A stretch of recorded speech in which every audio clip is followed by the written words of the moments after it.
All right, welcome to this explainer.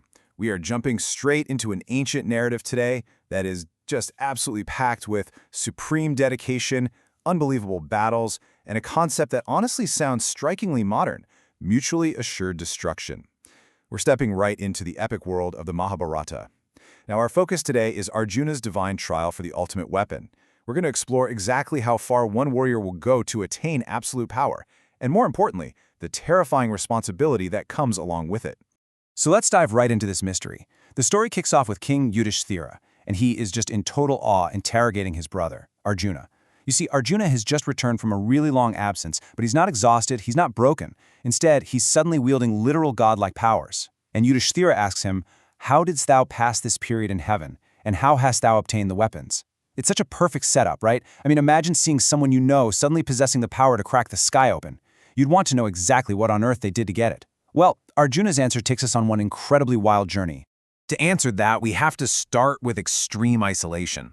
Arjuna packs up and departs for the Himavan mountains. He's actually acting on some advice from a Brahmana he met at Burgutentanga, who basically told him, look, if you want to see the celestials, you need to perform some serious, intense austerities. So Arjuna ascends into these harsh, freezing peaks to begin a severe, escalating physical trial. And he isn't just going up there to sit and meditate quietly, he's going there to push his physical body to the absolute brink, literally trying to force the gods to pay attention to him. And the sheer scale of this trial, it's staggering. In month 1, he subsists entirely on fruit and roots. Month 2 rolls around, and he cuts that down to just water. Month 3, total abstinence from food, nothing. And by month 4, he's remaining perfectly still with his arms upraised. What's really fascinating here is the sheer impossibility of his endurance.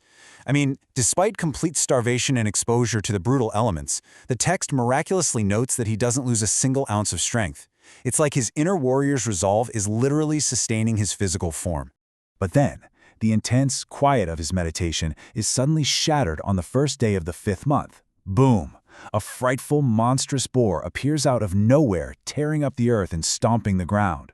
But the boar isn't alone. It's immediately followed by this mysterious, heavily armed hunter.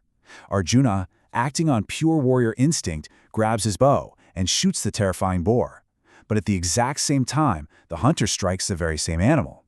The hunter then marches up, confronts Arjuna, and angrily accuses him of breaking the rules of the hunt by shooting an animal he had already targeted. And he straight up threatens to destroy Arjuna's pride right then and there. Well, as you can imagine, this escalates instantly into an explosive, cinematic battle. On one side, you have Arjuna's arrows. They're steady, their points are literally aflame, and they're inspired with magical mantras. He is striking with the force of a thunderbolt. But then, look at the hunter on the other side. This guy fires mighty volleys of arrows that cover Arjuna entirely, and it's described as being like a thick cloud covering a mountain. It's this overwhelming, suffocating barrage. We're watching two apex warriors colliding with just unstoppable force. And then, the battle goes from intense to completely frantic and, frankly, bizarre. The hunter doesn't just shoot arrows anymore. He starts throwing out these horrifying, reality-bending illusions. First, he multiplies his body 100-fold, then 1,000-fold. So Arjuna is frantically trying to pierce every single multiplying form. Then the hunter starts shape-shifting. He assumes this tiny body with a massive, grotesque head, and then flips it, taking on a gargantuan body with a tiny little head. It's a total psychological and physical assault, clearly designed to completely disorient our hero. So, Arjuna is backed into a corner, and this forces a terrifying escalation of his magical arsenal. Step 1, he fires the mighty weapon of the wind god. It inexplicably fails. Step 2, he hurls the Sutnakarma, the Varuna, the Salava, and the Asmavarsha weapons. The hunter just instantly swallows them up. Gone. Finally, step 3, Arjuna unleashes the weapon presided over by Brahma. Now the text says the blazing arrows of this weapon oppressed the whole world with their energy and illuminated the entire sky. It is literally a world-ending weapon. And the hunter? He just effortlessly baffles it and swallows it whole like it was nothing. Arjuna is now completely stripped of his entire arsenal. His quivers are empty, his supreme weapons are utterly baffled. So what does an elite warrior do in this situation? He drops the bows and resorts to desperate hand-to-hand combat. He literally starts throwing punches and slaps at this unstoppable hunter. But it's just no use. Incapable of overcoming this absolute unit of a being, Arjuna finally falls to the ground, completely stupefied and utterly defeated. He gave it everything, and it still wasn't enough. But right here comes the dramatic twist. As Arjuna lies there defeated, the hunter doesn't finish him off. Instead, he laughs. The hunter just vanishes right before Arjuna's eyes, dropping his disguise, and in his place stands a dazzling, unearthly divine form clad in wonderful raiment. Yeah, the hunter was never just a hunter. So who exactly was this being, Mahadeva, also known as Sankara or Triambaka? This is the great god Shiva. The text describes him so vividly, the divine wielder of the Pinaka bow, having the bull for his mark, bearing serpents and accompanied by the goddess Uma. This unstoppable hunter, who casually swallowed world-ending weapons for breakfast, was a supreme deity in disguise, testing Arjuna's absolute mettle, his endurance, and his true worthiness in combat. And what was the outcome of this insane test? Shiva is highly pleased, deeply impressed by Arjuna's unyielding spirit and his fearlessness even when facing totally impossible odds. The god returns his bows and his exhausted quivers.